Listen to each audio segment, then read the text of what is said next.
साथियों नमस्कार, मैं प्रमोद कुमार आपका स्वागत करता हूं एक और नई वीडियो में। किसान भाइयों, इस समय पर सभी किसान भाइयों के खेत में धान की फसल काफ़ी बेहतर देखने को मिल रही है, लेकिन अगले 10 से 20 दिनों में धान की फसल में बहुत ही अधिक कीटों का नुकसान देखने को मिलेगा, जिसका मुख्य कारण है ये जो तितली आप देख पा रहे हो।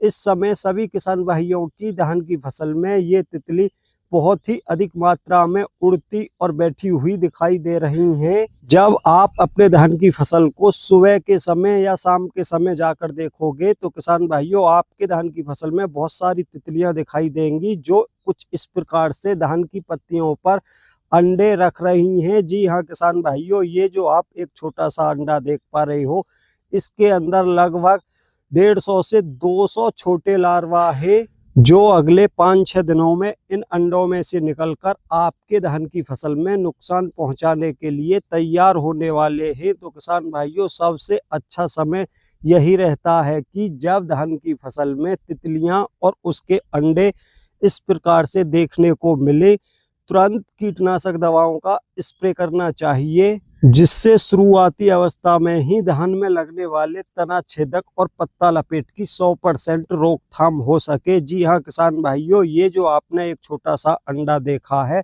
इसके अंदर लगभग 150 से 200 छोटे लार्वा निकलते हैं। वही आपकी धान की फसल में तना छेदक का नुकसान पहुंचाते हैं। इनके अंदर से ही वो छोटे छोटे लार्वा निकल के आपकी धान की फसल को सुखा देते हैं, जिसकी रोकथाम करना फिर काफ़ी कठिन हो जाता है। लेकिन अगर समय रहते इसकी रोकथाम की जाए तो बहुत ही आसानी से धान की फसल को बचाया जा सकता है, क्योंकि किसान भाइयों, ये जो कीट की अवस्था है ये बहुत ही नाजुक अवस्था है। अगर इस स्थिति में धान की फसल में कीटनाशक दवाओं का स्प्रे कर दिया जाए तो तितली भी समाप्त होती है, साथ में अंडे भी समाप्त होते हैं, और जो अंडे बच जाते हैं उनमें से जब छोटा लार्वा निकल के आपकी धान की फसल में नुकसान पहुंचाने की कोशिश करता है तो वो भी समाप्त हो जाता है। इसलिए जो किसान भाई अगले 6-7 दिनों में अपने धान की फसल में कीटनाशक दवाओं का स्प्रे करते हैं तो वो अपनी धान की फसल को तना छेदक और पत्ता लपेट की समस्या से सुरक्षित रख सकते हैं। अन्यथा किसान भाइयों, आपके धान की फसल में तना छेदक का बहुत ही अधिक नुकसान देखने को मिलेगा। तो किसान भाइयों, कुछ इस प्रकार से आपकी धान की फसल में भी तने सूखते हुए दिखाई दे सकते हैं, जैसा कि इस धान की फसल में ढेर सारे तने सूखे हुए दिखाई दे रहे हैं। और ये आप भली प्रकार से जानते हो कि जो तना सूख गया वो दोबारा से फूटकर इस समय नहीं आने वाला। तो किसान भाइयों, जो अभी तक आपने अपने धान की फसल में फुटाव कराया है, अगर उसमें से लगभग 20 से 25% या उससे भी अधिक फुटाव सूख जाए तो किसान भाइयों, आप समझ सकते हो कि आपके धान की फसल में कितना अधिक नुकसान देखने को मिल सकता है। इसलिए किसान भाइयों, आपसे फिर से यही कहना चाहूँगा कि तना छेदक और पत्ता लपेट कीट से धान को बचाने के लिए सबसे अच्छा जो समय होता है वो यही होता है, जो इस समय आप अपने धान की फसल में देख पा रहे हो, तितलियां और तितलियों के अंडे। अगर आप सही समय पर सही कीटनाशक दवाओं का इस्तेमाल करते हो तो किसान भाइयों, आपके धान की फसल में जो ये तितलियां दिखाई दे रही हैं ये भी समाप्त हो जाएंगी, जिससे नए अंडे देखने को नहीं मिलेंगे। और जो ये अंडे आपके धान की फसल में तितलियों ने रख दिए हैं किसान भाइयों, ये भी समाप्त हो जाएंगे, जिनसे निकलने वाला लार्वा पूरी प्रकार से समाप्त हो जाएगा। अगर कुछ लार्वा निकल के आपकी धान की फसल में घुसने की कोशिश करता है तो किसान भाइयों, वो भी बहुत आसानी से समाप्त हो जाएगा। तो जो किसान भाई इस समय पर अपने धान की फसल में खादों का बिखराव करने की सोच रहे हैं, जिनके धान की फसल अभी छोटी है, जो लास्ट खाद या दूसरा खाद अपने धान की फसल में डालने वाले हैं, वो किसान भाई खाद के साथ मिलाकर कीटनाशक दवा डाल सकते हैं। जैसा कि आप देख पा रहे हो किसान भाइयों, आपके लिए सबसे बेहतर जो कीटनाशक दवा होगी वो होगी अडामा कंपनी की ब्रोज, जिसकी 1 एकड़ में 3 किलो की मात्रा रखी जाती है, जिसके अंदर 2 टेक्निकल होते हैं कार्टाफ हाइड्रोक्लोराइड। दूसरा जो टेक्निकल इसके अंदर होता है इमामेक्टिन बेंजोइड 0.25%।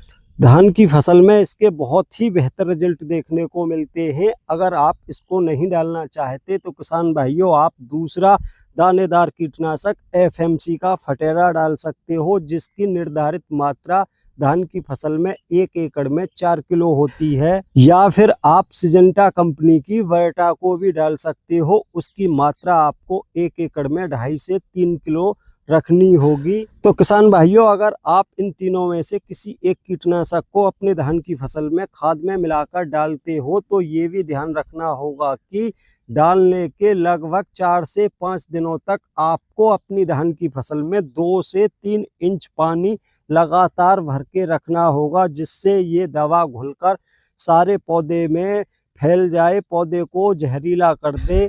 लेकिन किसान भाइयों यहाँ पर मैं ये भी बताना चाहूँगा कि ये कीटनाशक ना तो आपके धान की फसल में जो तितली दिखाई दे रही हैं उनको समाप्त करते हैं, ना ही अंडों को समाप्त करते हैं। ये समाप्त करते हैं अंडे में से निकलने वाले छोटे लार्वा को। जब वो धान की फसल में अंदर घुसने की कोशिश करता है तो उसी समय पर वो समाप्त हो जाता है, जिससे धान की फसल तना छेदक और पत्ता लपेट कीट से 100% सुरक्षित हो जाती है, अगर समय रहते इनका प्रयोग किया जाए तो किसान भाइयों अगर आप इनमें से किसी एक कीटनाशक का बिखराव करना चाहते हो तो आप 18-19 तारीख तक बिखराव कर दें। उसके बाद आप फिर स्प्रे वाली दवाओं का स्प्रे करें, क्योंकि ये जो कीटनाशक हैं पौधे में पूरी प्रकार से पहुंचने में 2 से 3 दिन का समय लगता है। तो किसान भाइयों उसके बाद फिर आप 18 तारीख के बाद इन कीटनाशक दवाओं का बिखराव ना करें, फिर आप स्प्रे वाली दवाओं का स्प्रे करें, जिनका स्प्रे आप 18 तारीख से और 22 तारीख तक करते हो तो बेहतर रिजल्ट देखने को मिलेगा। तो किसान भाइयों आपको जो कॉम्बिनेशन तैयार करने हैं वो कुछ इस प्रकार से करने हैं, जैसा कि आप ये वाली बोतल देख पा रहे हो डॉक्टर एलाइट पावर। इसके अंदर 2 टेक्निकल देखने को मिलते हैं, क्लोरेंट्रानिलीप्रोल और लैम्ब्डासाइलोथ्रिन, जो आपको सिजेंटा की एम्प्लीगो के अंदर मिलते हैं। जी हाँ किसान भाइयों आप सिजेंटा की एम्प्लीगो भी ले सकते हो। उसके साथ आपको लेनी है इमामेक्टिन बेंजोइड 5% SG। इस प्रकार से 3 टेक्निकलों का ये एक बहुत ही दमदार कॉम्बिनेशन बनेगा। अगर इनकी 1 एकड़ में मात्रा की बात की जाए कि कितनी मात्रा रखनी है तो जो एम्प्लीगो वाला टेक्निकल है उसकी मात्रा आपको 1 एकड़ के लिए 100 से 125 ml रखनी है, साथ में 100 ग्राम इमामेक्टिन बेंजोइड की मात्रा रखनी है। तो इस प्रकार से किसान भाइयों ये बहुत ही जबरदस्त कॉम्बिनेशन बनता है, जो आपके धान में उड़ने वाली तितली, अंडा और अंडे में से निकलने वाले लार्वा को 100% समाप्त करने की क्षमता रखता है। तो किसान भाइयों अब जान लेते हैं दूसरे कॉम्बिनेशन के बारे में। तो किसान भाइयों दूसरे कॉम्बिनेशन में आपको लेनी है कार्टाफ हाइड्रोक्लोराइड 75% SG, जिसकी मात्रा आपको 1 एकड़ में 125 से 150 ml रखनी है। साथ में एम्प्लीगो वाला टेक्निकल लेना है, जिसके अंदर आपको वही टेक्निकल मिलते हैं क्लोरेंट्रानिलीप्रोल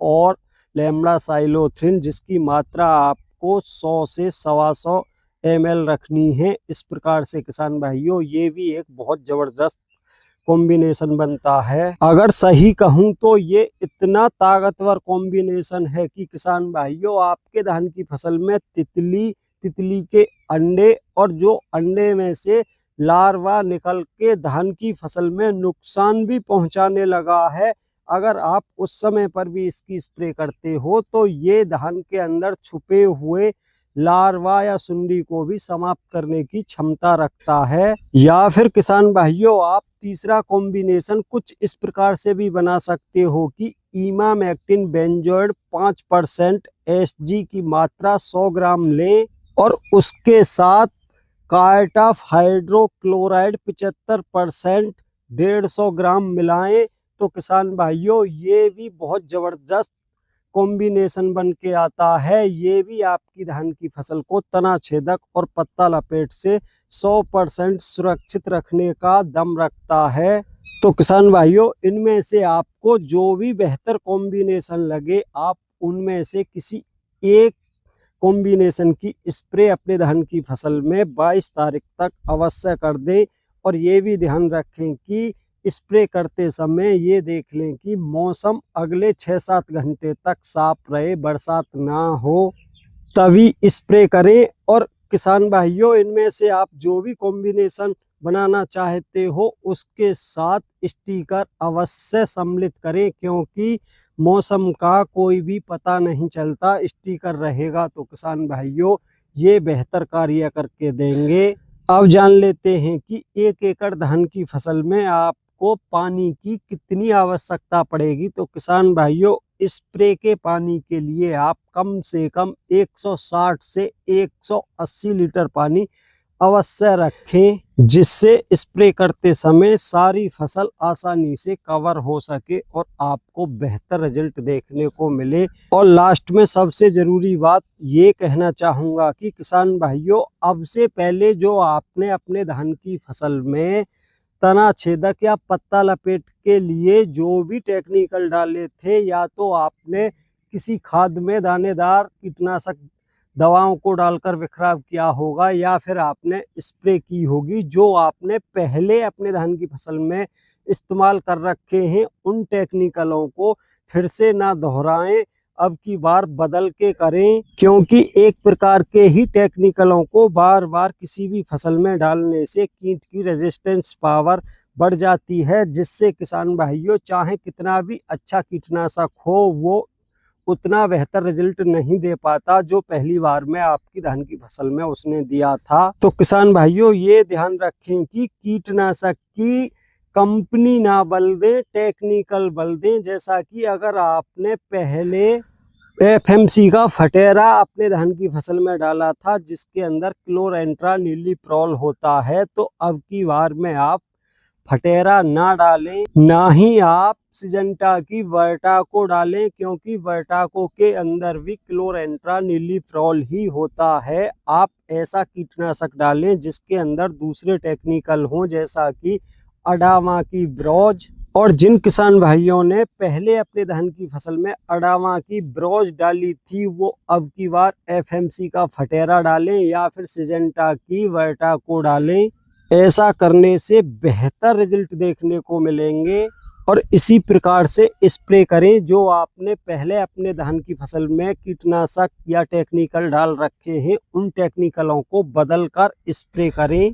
तो किसान भाइयों कुल मिलाकर आज की वीडियो बनाने का ये उद्देश्य था कि अगर धान की फसल को पत्ता लपेट या तना छेदक कीट से बचाना है तो ये जो समय है आने वाली 22 तारीख तक बहुत ही बेहतर समय है। 22 तारीख तक आप स्प्रे के माध्यम से या फिर जो किसान भाई अपने धान की फसल में दानेदार कीटनाशक डालना चाहते हैं वो 18 तारीख तक दानेदार कीटनाशकों को खाद में मिलाकर अवश्य डाल दें। अगर आप सही समय पर सही कीटनाशक दवाओं का इस्तेमाल करते हो तो किसान भाइयों आप अपने धान की फसल को तना छेदक और पत्ता लपेट जैसे खतरनाक कीटों से सुरक्षित रख सकते हो। क्योंकि किसान भाइयों अगर एक बार ये कीट आपके धान की फसल में अंदर घुस गए, नुकसान पहुंचाने लगे, तो किसान भाइयों काफ़ी देर हो जाती है। उस समय पर इस कीट की रोकथाम करना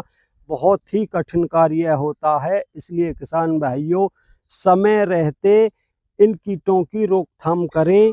तो किसान भाइयों आज की वीडियो में इतना ही था। वीडियो पसंद आई हो तो वीडियो को लाइक करें, दूसरे किसान भाइयों के साथ ज़्यादा से ज़्यादा वीडियो को शेयर करें। और जिन भाइयों ने अभी तक हमारा चैनल सब्सक्राइब नहीं किया है हमारे चैनल को सब्सक्राइब करें, साथ ही घंटी के बटन को ऑल पर सेलेक्ट कर दें।